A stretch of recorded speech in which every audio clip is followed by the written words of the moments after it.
Hello everyone, मैं Rajendra Singh Rajpurohit BCM education में आपका स्वागत करता हूं। आज का हमारा टॉपिक है बहुलक।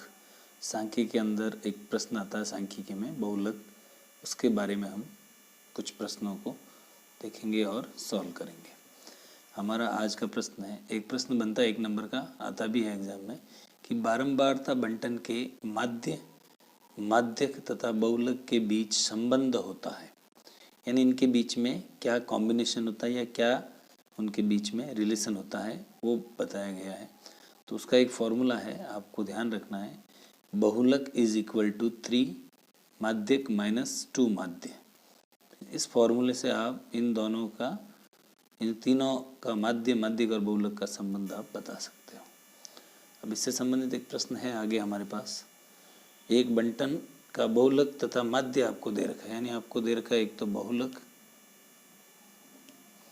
बहुलक हमारे पास है 17 और माध्य हमारे पास है 14। तो इसमें हम सूत्र लगाएंगे, आपको ज्ञात करना है माध्यक। तो माध्य ज्ञात करने की, चाहे आपको बहुलक ज्ञात करना है, चाहे माध्यक, आपको जो इनके बीच के जो संबंध है वही लिखना है। तो उनका संबंध होता है बहुलक इज इक्वल टू 3 माध्यक माइनस 2 माध्य, ये इसका संबंध है। तो बहुलक हमारे पास है 17 इज इक्वल टू 3 माध्यक, यानी 3 इंटू माध्यक है हमारे पास नहीं है, तो माध्यक को वापस माध्यक ही लिख लेंगे, माइनस 2 इंटू माध्य है हमारे पास 14। वापस जब हम इसको सॉल्व करते हैं तो 17 इज इक्वल टू 3 माध्यक माइनस 14 टू ज़ा 28, 14 28, ठीक है, माइनस है बीच में, ये उठा के इधर लाएंगे तो 17 प्लस 28 बराबर 3 माध्यक, ठीक है। जब हम इनको जोड़ेंगे तो 8 7 15, 2 और 3 और 1 4, 45 बराबर 3 माध्यक, ठीक है। तो लास्ट हो गया हमारा माध्यक बराबर 45/3। जब काटोगे तो हमारा आंसर आएगा 15, ये हमारा माध्यक हो गया। तो इस संबंध जो है इन तीनों का उनके सूत्र के द्वारा ही हम कोई भी वैल्यू आप ज्ञात कर सकते हैं, चाहे बहुलक ज्ञात करना हो, चाहे माध्य, चाहे माध्यक। आपको फॉर्मूला यही रखना है और संबंध यही ध्यान रखना है और उसके हिसाब से हम सॉल्व कर सकते हैं। अगला प्रश्न है हमारा, निम्न बंटन का बहुलक। बहुलक ज्ञात करने के हमारे पास 3 कुछ तरह के क्वेश्चन आते हैं। प्रथम आते हैं आंकड़े, ठीक है। अब केवल आंकड़े दे रखे हैं, ठीक है, आपको उसका बहुलक बताना है। तो बहुलक में आपको ज़्यादा मेहनत की आवश्यकता नहीं है। बहुलक का अर्थ ही होता है सर्वाधिक बारंबारता वाला अंक। तो सर्वाधिक बारंबारता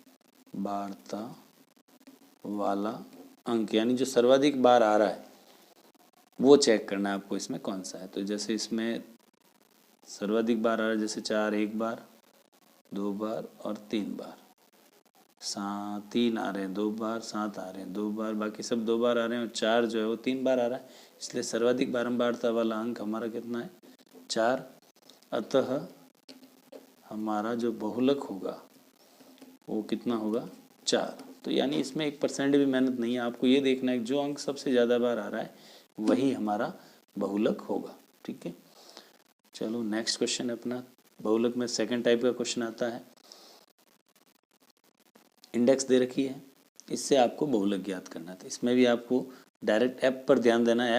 एफ मीन्स होता है बारंबारता, ठीक है। तो एफ सबसे ज़्यादा एफ जो है उसके ऊपर आपको बॉक्स बनाना, तो ये 8 है, तो ये हमने इसके ऊपर बॉक्स बना दिया, ठीक है। तो हम यहाँ नीचे लिख सकते हैं सर्वाधिक बारंबारता 8 के सामने का अंक 7 है, अतः हमारा जो बहुलक होगा वो होगा कितना? 7। ये हमारा आंसर हो गया, ठीक है। तो 2 तरह के क्वेश्चन हमने देखे, सिर्फ आंकड़े होते हैं तो भी आपको सबसे ज़्यादा बारंबारता वाला अंक देखना है, वो आपका बहुलक हो जाएगा। और अगर इंडेक्स है जिसमें एक्स और एफ दे रखा है तो भी आपको सबसे ज़्यादा बारंबारता वाला अंक देखना है, और उसके साथ में बॉक्स बना दो सबसे ज़्यादा बारंबारता वाले के साथ, और जो x का मान होगा वो आपका बहुलक हो जाएगा। ठीक है, तो आगे हमारा थर्ड टाइप, निम्न का बहुलक ज्ञात करो। अब थर्ड टाइप का क्वेश्चन आ रहा है अपना, बहुलक ज्ञात करना है इसका, जिसमें आपको दे रखा है वर्ग और f। तो इसमें भी आपको कुछ भी एक्स्ट्रा बॉक्स बनाने की ज़रूरत नहीं है, अगला एक्स्ट्रा इंडेक्स की आवश्यकता नहीं है। आपको सबसे ज़्यादा बारंबारता वाला अंक ढूंढना है, कौन सा है। तो जैसे ये आया 22, तो इसके ऊपर हमने बना दिया बॉक्स। ठीक है, सबसे ज़्यादा 22 आ रहा है, f बारंबारता सबसे ज़्यादा 22 है, तो उसके साथ वाले बॉक्स पर हमने उसके साथ वाले को पूरा बॉक्स में बना दिया। अब इसके जस्ट ऊपर वाला जो होता है वो होता है F0। ठीक है, ये नंबर F0 हो जाएगा, ये हो जाएगा F1 और ये हो जाएगा F2, और इसको कहते हैं L। तो यहाँ हम एक लाइन लिख सकते हैं, सर्वाधिक बारंबारता,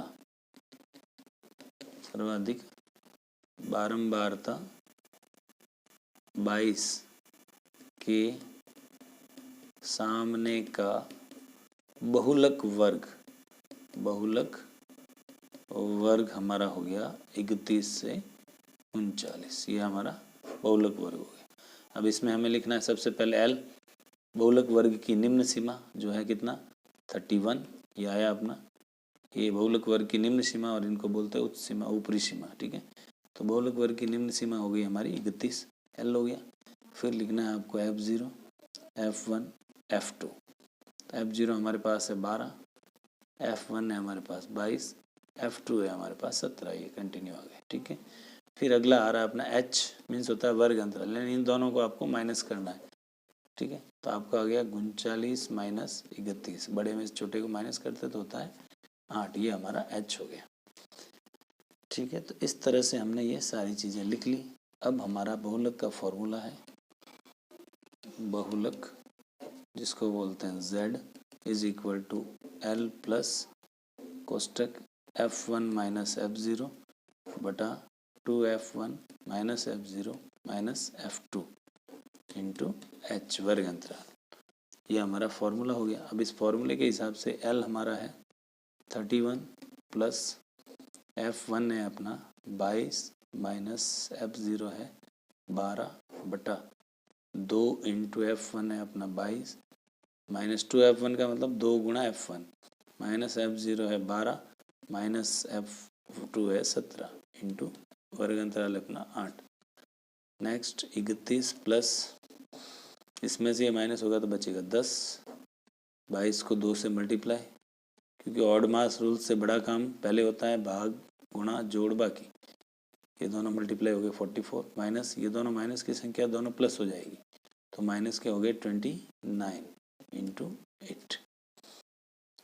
वापस 31 प्लस इसको और इसको मल्टीप्लाई कर देंगे, 10 को 8 से गुणा किया 80 बटा इसमें से इसको माइनस करेंगे तो 14 में से 9 गए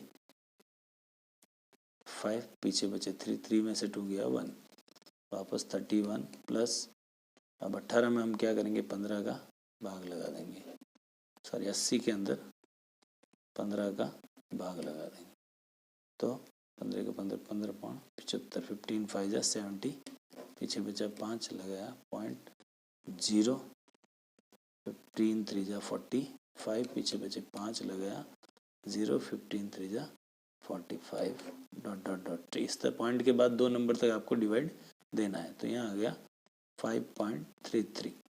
31 में 5 प्लस किया तो 36.33।